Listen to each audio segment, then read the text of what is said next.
May I ask Kali Velentur from Youth for Wildlife Conservation, please, to take the floor.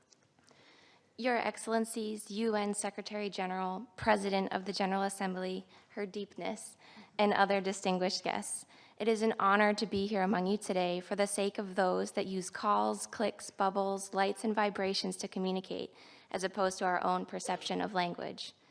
Life below water. It sounds so romantic, doesn't it? The vast blue expanse has a universally calming, peace-inducing effect on the human race.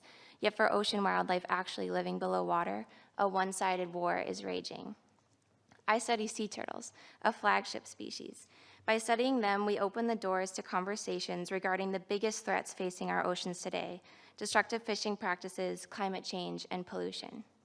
Out of the 7 subpopulations of the massive leatherback sea turtle, the marine species I have studied most, 4 are critically endangered, as they have declined by more than 90% since the 1980s, primarily due to fisheries bycatch. I have spent time working on conservation projects in the United States, Latin America, the Caribbean, and West Africa, studying how coastal development, poaching, and climate change affects this species now and how it will in the future.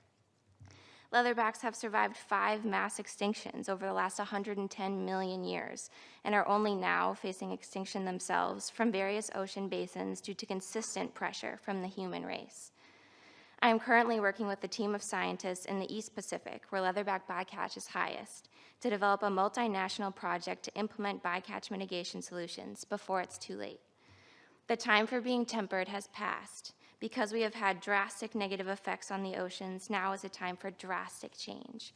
For humans, plastic is a convenience, but for ocean wildlife, it's an epidemic. We should be inconvenienced for the sake of positive change, for the sake of leaps in the right direction. If we aren't inconvenienced, we are not doing enough. I am here on behalf of Youth for Wildlife Conservation, a growing network of early career conservationists ages 18 to 30 that are actively involved in issues that impact wildlife. By sparking passionate conversations about ocean conservation issues across country boundaries, occupations, and generations, we have the opportunity to share knowledge and form partnerships for global change and positive action. Engaging the youth is particularly important, as people under the age of 30 represent over half of the world's population. I think stereotypically, youth bring a lot of idealism to the table, and other generations a lot of realism. By putting these 2 mindsets together up against the conservation issues of today, I'm confident that we can find effective and innovative compromises. I am just one of hundreds of thousands of young people that are dedicating our lives to protecting the world's oceans through science, law, activism, education, and outreach. To support the conservation and healing of our oceans, we must allocate more resources to employ early career professionals to join the workforce of people dedicated to protecting our seas and marine life. I think it's our job as youth to bring a lack of complacency and a sense of urgency to the table, to raise our voices and be the boots on the ground daring to go to remote places to implement conservation strategies. I just received my first grant from the National Geographic Society to head to a remote area of Panama to study illegal take, bycatch, and community dependence on sea turtles.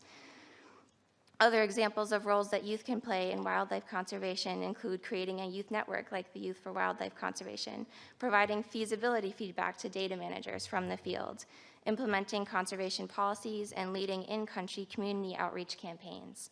I think it's our job to get involved and make our voices heard, because people will listen. If I could live any time, I would live now. Now is a time when we already know what threats are causing the greatest detriment to our oceans, to planet health, and to the health of our endangered wildlife populations. And we already know largely how to reduce our impacts. We have the solutions. Now is a time for accountability, a time for taking action and responsibility for promoting stewardship of our Earth, united as species Homo sapiens. After all, as far as we know, there's only one inhabitable blue planet. Thanks. Thank you.